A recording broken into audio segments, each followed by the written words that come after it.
Det må han ikke holde og slå samtidig. Han fik en lille reprimande for O'Connor.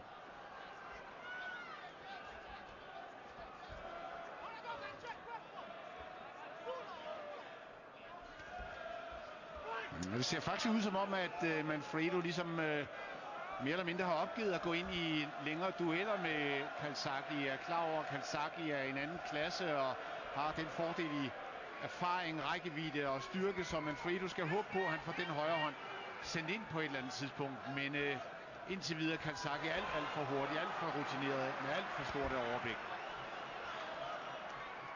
Det kræver, ser det ud til indtil videre, en bedre mand end Manfredo at få ham blottet.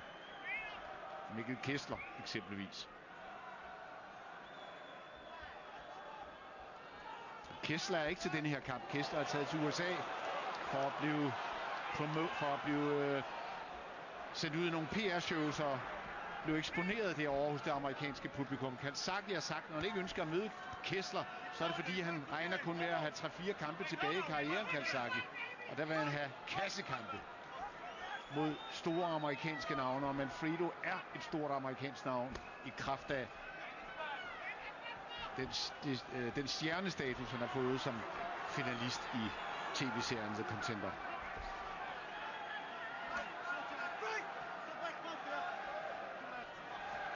Han er slet ikke inde i kampen endnu, Manfredo.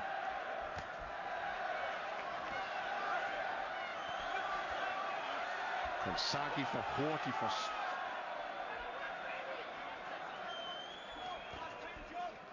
for stor, for lang rækkevidde, for meget overblik. En klasse over amerikaneren. Ja, det har ikke været godt nok indtil videre, Peter Manfredo.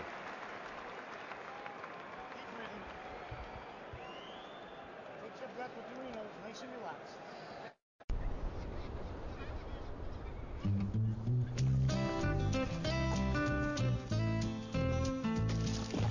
Optag dit yndlingsprogram.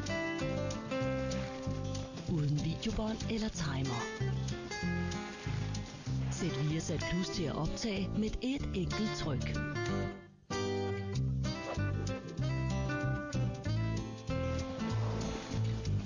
Viasat.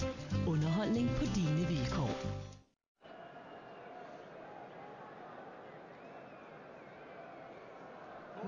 Ja, lad os håbe, at Peter Manfredo får lidt mere mod af mandshjerte og kommer ind og forsøger med den højre hånd, som har stoppet hans to seneste modstandere.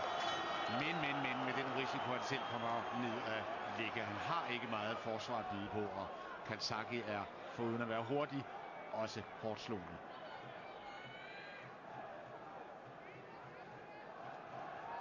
Det er også for stereotyp, det Manfredo laver. Han har simpelthen ikke noget våben i øjeblikket mod Calzaghe.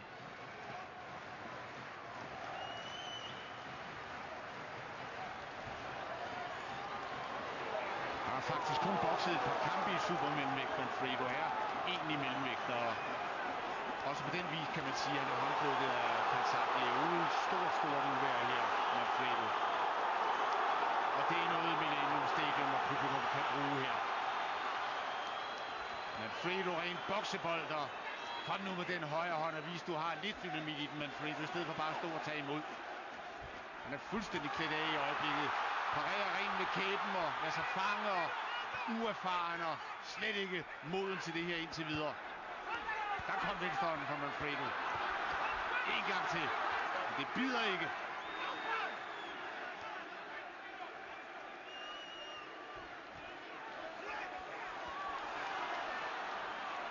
Han skal gear op, han skal op i tempo, Manfredo. Han skal være mere bevægelig i benene. Virker imponeret af Joe Calzaghe. Lad sig trumfe over her i tårne, og kæmpe serie for Calzaghe og Manfredo i vanskeligheder. Kamplederen stopper ham. Mener ganske enkelt ikke, at der er mere i Manfredo. Calzaghe har forsvaret sin VM-titel på alt for let vis her. Fru Calzaghe og børnene. Manfredo slet ikke værdig og slet ikke moden til at gå i ringen mod Joe Calzaghe. Jeg synes for så vidt, at det var i orden, at kamplederen går ind. Godt nok er det professionel boksning, men Manfredo havde intet vist i denne her kamp. Det kan godt være, at han er en reality-stjerne, men der var intet, der imponerede hos ham i denne her kamp. En mand, der har været sparringspartner ellers for Shane Mosley og Fernando Vargas. Men absolut ikke imponerende. Enzo Calzaghe, faren inde og hilse på Manfredo.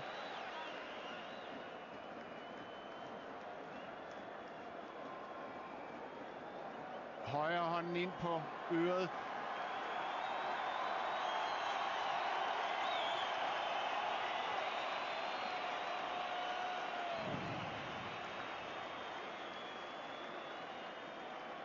Han vil ikke mere, det er rigtig set af kamplederen. Altså, Manfredo lægger sig faktisk ned, pakker sig ind og har overhovedet ikke lyst til at være i ringen med en mand, som han rent faktisk ikke var værdig til at møde.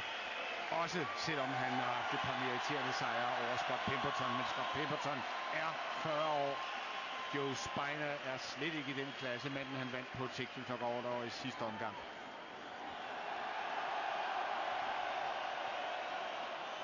Sugar Ray Leonard så vi lige et klip af hernede ved ringside med den hvide hat. Enzo Maccarinello, den anden walisiske verdensmester, der vandt WBO-kampen lidt tidligere på aftenen, var lige oppe og sige tillykke. Frank Warren her, det blå jakkesæt, manageren for Joe Calzaghe og manden, der bliver ved med at styre Joe Calzaghe fri af Mikkel Kester. Calzaghe har sagt, at han gerne vil møde Mikkel Kester, men det skal være på walisisk grund eller i USA. Han vil ikke til Danmark. Han vil ikke over og møde ham i Måns Palace eller Hans Henrik Palms regi.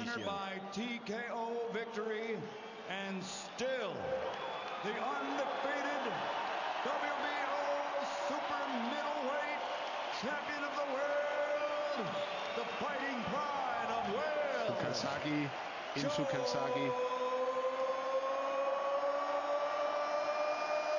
Joe Calzaghe, the pride of Wales, the Italian dragon. –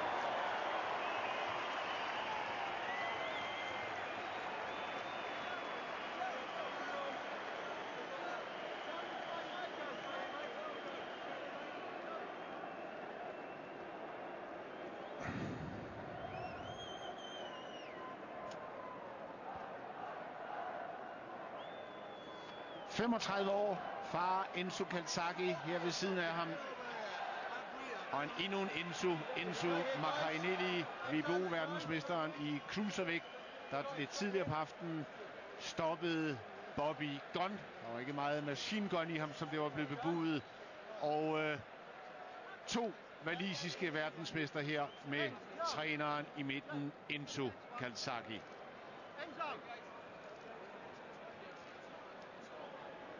Ja, man kan mene, at kampen blev stoppet for tidligt. Det bliver der diskuteret meget ved ringside nu. Der er dem, der er utilfredse med, at Manfredo ikke fik lov at gå længere. Men prøv at se det udtryk. Han er nærmest imponeret over at stå ved siden af Joe Calzaghe, den lille Manfredo. Og han havde, det må vi erkende, ikke noget at gøre. Peter Manfredo, hvis store idol, er Rocky Marciano, den gamle verdensmester her. Sugar Ray Leonard, den anden tidligere verdensmester. Men Sugar Ray Leonard kan forklare hans elev. Peter Manfredo havde intet at komme med. Der er langt fra boksning i et reality show til boksning for en fuld